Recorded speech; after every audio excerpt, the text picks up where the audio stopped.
ಕೃಷಿ ನಾವೀನ್ಯತೆಯ ಯುಗದಲ್ಲಿ ಪಾರಂಪರಿಕ ಕೃಷಿ ಪದ್ಧತಿಯಲ್ಲಿ ಗಣನೀಯ ಬದಲಾವಣೆಗಳಾಗಿದ್ದು ಉಪಗ್ರಹ ಚಿತ್ರ ಸೆನ್ಸರ್ಗಳ ಬಳಕೆ ಮತ್ತು ಮೆಷಿನ್ ಲರ್ನಿಂಗ್ನಂತಹ ಅತ್ಯಾಧುನಿಕ ತಂತ್ರಜ್ಞಾನವನ್ನು ಆಧರಿಸಿ ಬೆಳೆಯ ಉತ್ಪಾದಕತೆ ಮುನ್ಸೂಚನೆಯನ್ನು ಮಾಡಲು ಒಂದು ದತ್ತಾಂಶವನ್ನು ಅಭಿವೃದ್ಧಿಪಡಿಸಲಾಗುವುದು.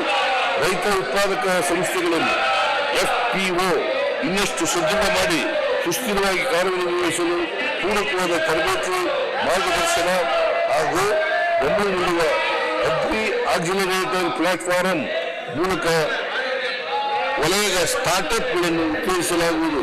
ಮಂಡ್ಯ ಜಿಲ್ಲೆಯ ವಿಸಿ ಫಾರಂನಲ್ಲಿ ಕೃಷಿ ವಿಶ್ವವಿದ್ಯಾಲಯ ಸ್ಥಾಪಿಸುವ ಕುರಿತು ಪರಿಶೀಲಿಸಲು ತಜ್ಞರ ಸಮಿತಿ ರಚಿಸಲಾಗುವುದು.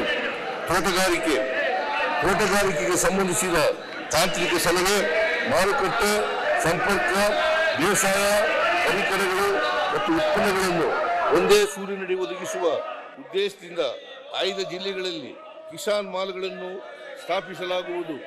ರಾಜ್ಯದಲ್ಲಿ 40,000 ಹೆಕ್ಟೇರ್ ಪ್ರದೇಶದಲ್ಲಿ ಬೆಳೆಯುತ್ತಿರುವ ಪುಷ್ಪ ಬೆಳೆಗಳ ಮಾರಾಟ ಮತ್ತು ರಫ್ತನ್ನು ಉತ್ತೇಜಿಸಲು ಬೆಂಗಳೂರಲ್ಲಿ ಸುಸಜ್ಜಿತವಾದ ಅಂತಾರಾಷ್ಟ್ರೀಯ ಮಟ್ಟದ ವಾಣಿಜ್ಯ ಪುಷ್ಪ ಮಾರುಕಟ್ಟೆಯನ್ನು ಸಾರ್ವಜನಿಕ ಸಹಭಾಗಿತ್ವದಲ್ಲಿ ಸ್ಥಾಪಿಸಲಾಗುವುದು.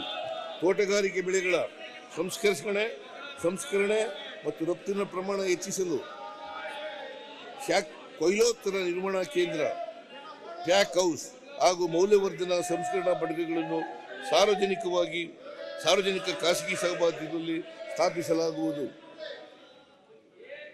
ರಾಜ್ಯದಲ್ಲಿ ಅಡಿಕೆ ಬೆಳೆಯಲ್ಲಿ ಕಂಡುಬರುವ ಮಾರಕ ರೋಗಗಳನ್ನು ನಿಯಂತ್ರಿಸಲು ಪೂರಕವಾದ ಸಂಶೋಧನೆ ಹಾಗೂ ಸಸ್ಯ ಸಂರಕ್ಷಣೆ ಚಟುವಟಿಕೆಗಳನ್ನು ಕೇಂದ್ರ ಸರ್ಕಾರ ಸಹಯೋಗದೊಂದಿಗೆ ಕೈಗೊಳ್ಳಲಾಗುವುದು. ತೋಟಗಾರಿಕೆ ಬೆಳೆಗಳಲ್ಲಿ ಹೆಚ್ಚು ಇಂಗಾಲವನ್ನು ಹಿಡಿದಿಟ್ಟುಕೊಳ್ಳುವ ಬೆಳೆಗಳನ್ನು ಗುರುತಿಸಿ ಅಂತಾರಾಷ್ಟ್ರೀಯ ಮಾರುಕಟ್ಟೆಯಲ್ಲಿ ಕಾರ್ಬನ್ ಕ್ರೆಡಿಟ್ ರೂಪದಲ್ಲಿ ಮಾರಾಟ ಮಾಡುವ ಮೂಲಕ ರೈತರು ಹೆಚ್ಚಿನ ಆದಾಯ ಗಳಿಸಲು ಅನುಕೂಲವಾಗುವಂತೆ ಉತ್ತೇಜನ ನೀಡಲಾಗುವುದು. ರಾಜ್ಯದಲ್ಲಿ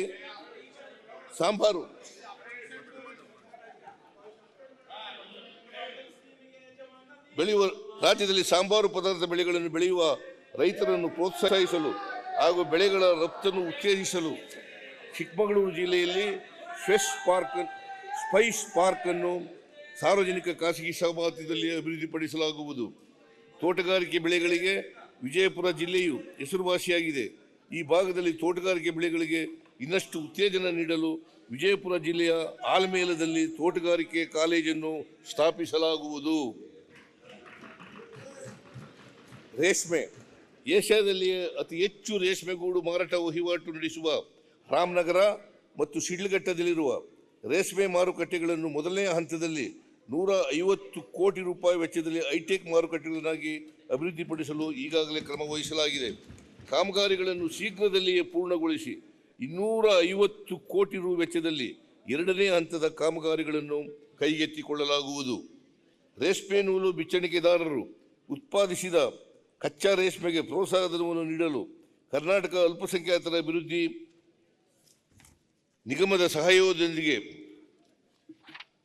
ವಾರ್ಷಿಕ 12 ಕೋಟಿ ರು ಒದಗಿಸಲಾಗುವುದು.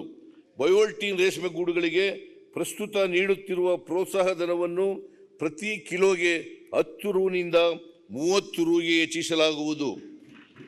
ಪಶುಸಂಗೋಪನೆ ಈ ಆಯವ್ಯಯದಲ್ಲಿ ಘೋಷಿಸಲಾದ ಕರ್ನಾಟಕ ರೈತ ಸಮೃದ್ಧಿ ಯೋಜನೆಯೊಂದಿಗೆ ಸಂಯೋಜಿಸಿ ಈ ಕೆಳಕಂಡ ಯೋಜನೆಗಳನ್ನು ಜಾರಿಗೊಳಿಸಲಾಗುವುದು.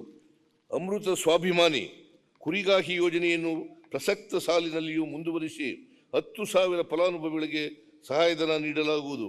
ಅಮೃತ ಮಹಲ್, ಹಳ್ಳಿಕಾರ್, ಕಿಲಾರಿ ರಾಸುಗಳನ್ನು ಸಂವರ್ಧನೆ ಮಾಡಿ ಉತ್ಕೃಷ್ಟ ಕರುಗಳನ್ನು ಒದಗಿಸಲಾಗುವುದು. ರೈತ ಮಹಿಳೆಯರಲ್ಲಿ ಹೈನುಗಾರಿಕೆಯನ್ನು ಪ್ರೋತ್ಸಾಹಿಸಲು ಹಸು, ಎಮ್ಮೆ ಖರೀದಿಗೆ ಪಡೆಯುವ ಸಾಲವನ್ನು ಸಕಾಲದಲ್ಲಿ ಮರುಪಾವತಿ ಮಾಡುವ ಮಹಿಳೆಯರಿಗೆ ರಾಜ್ಯ ಸರ್ಕಾರದಿಂದಲೇ 6% ಬಡ್ಡಿ ಸಹಾಯಧನ ನೀಡಲಾಗುವುದು. ಹಂದಿ ಮತ್ತು ಕೋಳಿ ಸಾಕಾಣಿಕೆಯನ್ನು ಪ್ರೋತ್ಸಾಹಿಸಲು ಆಸಕ್ತ ರೈತರಿಗೆ ತರಬೇತಿ ನೀಡುವ ಮೂಲಕ ರೈತರ ಆದಾಯ ಹೆಚ್ಚಿಸಲಾಗುವುದು. ನ್ಯೂಸ್ ಫಸ್ಟ್ ನಿರ್ಭೀತಿಯಿಂದ ನಿಮ್ಮ ಪರವಾಗಿ.